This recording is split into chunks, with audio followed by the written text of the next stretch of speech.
कश्मीर में धारा 370 समाप्त करना हो, ट्रिपल तलाक जैसी कुप्रथा का अंत करना हो, नागरिक संशोधन कानून देश के अंदर लाना हो, वक्फ संशोधन कानून लाना हो, ऐसे ऐतिहासिक फैसले देश के अंदर देश की आजादी के बाद पहली बार कोई ले रहा है तो हमारे प्रधानमंत्री भारत मां के लाल नरेंद्र मोदी जी के नेतृत्व में लिए जा रहे हैं। दरभंगा में नया हवाई अड्डा बन रहा है, वहां से भी नियमित हवाई सेवाएं शुरू की गई हैं। आज जहां बिहार के 8.5 करोड़ से अधिक लोग मुफ्त राशन योजना का लाभ ले रहे हैं, आज डबल इंजन की सरकार द्वारा 1 करोड़ 21 लाख जीविका दीदियों के बैंक खातों में 10,000 रुपए की सहायता राशि सीधे सीधे ट्रांसफर की गई है। लालू जी की और राबड़ी जी का जब राज हुआ करता था तो जंगल राज था, गरीबों का शोषण का खेल खुलेआम हुआ करता था। हर सरकारी योजना में भ्रष्टाचार होता था, घोटाले होते थे। लालू जी और राबड़ी जी के शासनकाल में कितने घोटाले हुए आप सबको याद होगा। चारा घोटाला, लैंड फॉर जॉब घोटाला, IRCTC घोटाला, बाढ़ राहत घोटाला। बिहार को अमृत भारत एक्सप्रेस, बौद्ध सर्किट रेल जैसी कई नई रेलों की सौगात मिली है और 20 वंदे भारत ट्रेनों की सौगात भी मोदी सरकार ने बिहार की जनता के लिए बिहार को दी है भाइयों बहनों। इसके साथ ही राजधानी पटना में मेट्रो की स्थापना की गई है। इतना ही नहीं, आज हम आते थे पहले आप देखते होंगे पटना का हवाई अड्डा आज आधुनिक हवाई अड्डा बन गया, आधुनिक टर्मिनल बन गया। दरभंगा में नया हवाई अड्डा बन रहा है, वहां से भी नियमित हवाई सेवाएं शुरू की गई हैं। यही नहीं, बिहटा में 1400 करोड़ रुपए की लागत से अत्याधुनिक हवाई अड्डे का निर्माण हो रहा है। ये सारे के सारे परिदृश्य, ये विकास के नए आयाम बिहार के परिदृश्य को बदलने का काम कर रहे हैं। आज रोजगार के अवसर, उद्यमिता के क्षेत्र में लगातार वृद्धि हो रही है। भाइयों बहनों, आदरणीय प्रधानमंत्री और नीतीश जी के नेतृत्व में पिछड़े और अति पिछड़े समाज के लिए भी अनेक काम आगे बढ़ाए गए हैं।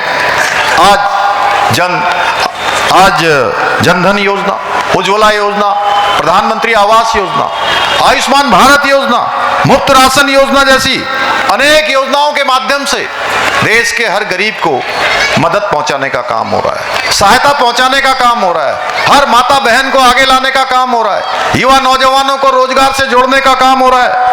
आज जहां बिहार के 8.5 करोड़ से अधिक लोग मुफ्त राशन योजना का लाभ ले रहे हैं, 50 लाख से अधिक गरीब परिवारों को घर देने का काम भी किसी सरकार ने किया है तो मोदी सरकार ने किया है। भाइयों बहनों, आज डबल इंजन की सरकार द्वारा 1 करोड़ 21 लाख जीविका दीदियों के बैंक खातों में 10,000 रुपए की सहायता राशि सीधे सीधे ट्रांसफर की गई है।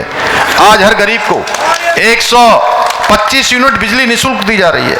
आज बिहार में मैं देख रहा हूं इस सभा में इतनी बड़ी संख्या में पासवान जी आपको आशीर्वाद देने के लिए मेरी माताएं बहनें यहाँ आई हुई हैं और ये इस बात का प्रमाण है, जिसके साथ माताओं बहनों का आशीर्वाद होता है उसको कोई रोक नहीं सकता है, उसकी विजय सुनिश्चित होती है। बिहार सरकार ने महिलाओं के लिए 35% का आरक्षण प्रदान किया गया है। 1 करोड़ 17 लाख बहनों को आज उज्ज्वला योजना का लाभ, गैस सिलेंडर प्रदान किए गए हैं। इतना ही नहीं, आज बिहार के प्रत्येक घर को हर घर बिजली, हर घर नल से जल और हर घर शौचालय जैसी योजनाओं का लाभ मिल रहा है। कांग्रेस के समय में केवल गरीबी हटाओ के नारे दिए जाते थे, गरीबों को हटा दिया जाता था, गरीबी नहीं हटती थी। लेकिन आज मोदी सरकार गरीबों के लिए काम कर रही है, धरातल पर काम कर रही है और इसी का परिणाम है कि आज देश के अंदर 30 करोड़ से ज्यादा लोग पिछले 11 सालों में गरीबी रेखा से बाहर निकले हैं और गरीबी दर में 5 गुना से अधिक की कमी आई है। एक समय आप सबको याद होगा कि बिहार के अंदर लालू जी की और राबड़ी जी का जब राज हुआ करता था तो जंगल राज था, गरीबों का शोषण का खेल खुलेआम हुआ करता था। हर सरकारी योजना में भ्रष्टाचार होता था, घोटाले होते थे। लालू जी और राबड़ी जी के शासनकाल में कितने घोटाले हुए आप सबको याद होगा। चारा घोटाला, लैंड फॉर जॉब घोटाला, IRCTC घोटाला, बाढ़ राहत घोटाला, BSc भर्ती घोटाला, निर्यात घोटाला तथा आय से अधिक संपत्ति का घोटाला, यानी कि आय जितनी नहीं है उससे ज्यादा संपत्ति का घोटाला। कांग्रेस और आरजेडी आज दोनों का एक मिशन है कि घपले और घोटाले करके अपने परिवार की तिजोरियां भरना। उनको अपने बच्चों की चिंता करनी है, ना कि बिहार के बच्चों की चिंता करनी है। बिहार के नौजवानों की उनको कोई चिंता नहीं है। उनको चिंता है तो केवल अपने बच्चों की है, अपने परिवार की है। केंद्र में जब कांग्रेस की सरकार थी और उस समय लालू जी मंत्री थे, उस सरकार ने 12 लाख करोड़ रुपए से अधिक के घोटाले किए थे। बिहार और केंद्र में जिनका भ्रष्टाचार का रिकॉर्ड इतना लंबा हो, क्या साथियों, जिनका इतना लंबा भ्रष्टाचार का रिकॉर्ड हो, क्या वो महागठबंधन बिहार का विकास कर सकता है क्या? मैं आपसे पूछना चाहता हूं, बताइए आप। अपनी माताओं बहनों से ही पूछना चाहता हूं जिन्होंने इतने सारे घोटाले किए हैं, एक लंबा इतिहास घोटालों का है, क्या वो गठबंधन यहां का विकास करेगा? हर सिद्धि विधानसभा का विकास करेगा गठबंधन का जीतकर, या बिहार का विकास करेगा? तो बताइए, आप ही बताइए, जोर से बताइए, विकास कर सकता है? तो जोर से आवाज आनी चाहिए आपकी, कर सकता है कि नहीं कर सकता है? आवाज वहां तक, पटना और दिल्ली तक जानी चाहिए।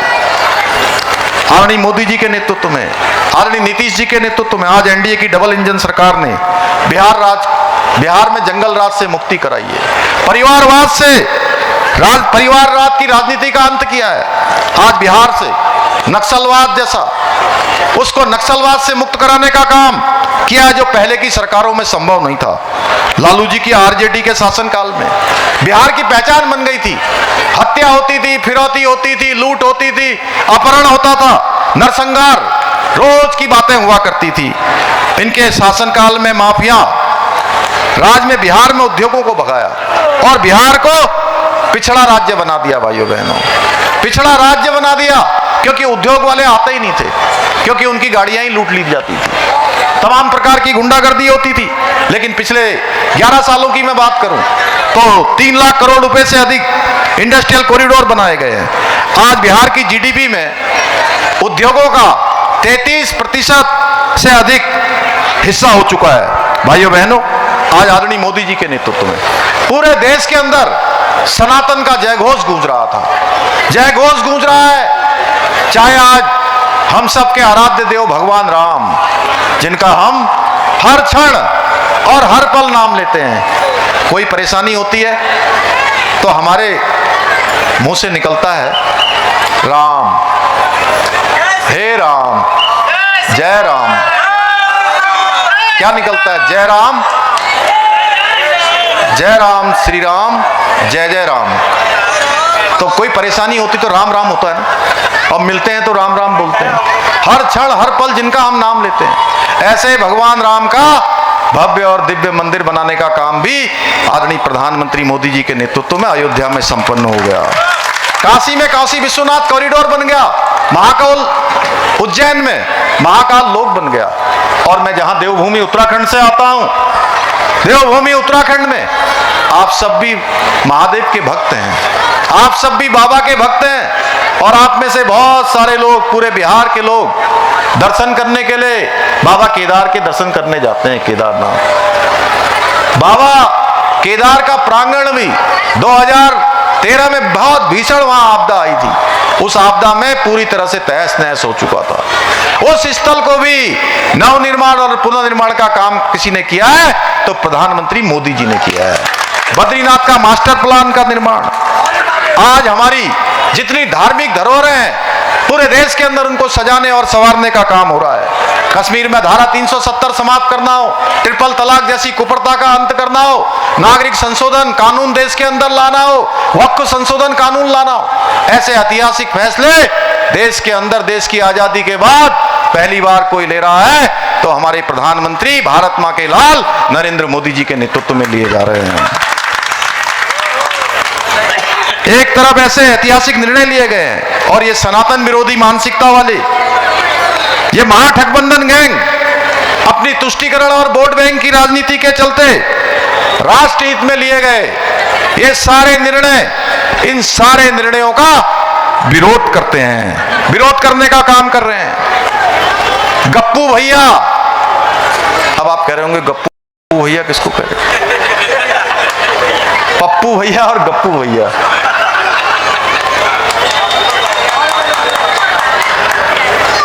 गप्पू भैया तेजस्वी जी ये कह रहे हैं कि राज्य में अब वक्फ कानून लागू नहीं होने देंगे।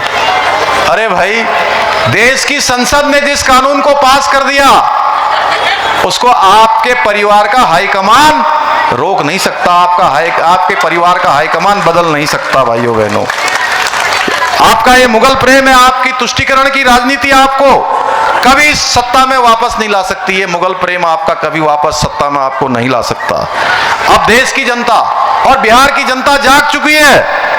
अब जनता जात पात, तुष्टीकरण, परिवारवाद की राजनीति नहीं बल्कि राष्ट्रवाद चाहती है, विकासवाद चाहती है और विकासवाद की राजनीति चाहती है, जिसको यहां डबल इंजन की सरकार आगे बढ़ाएगी। मोदी जी के नेतृत्व में, हमारे नीतीश बाबू के नेतृत्व में और इस क्षेत्र में हमारे पासवान जी के नेतृत्व में आगे बढ़ेगा।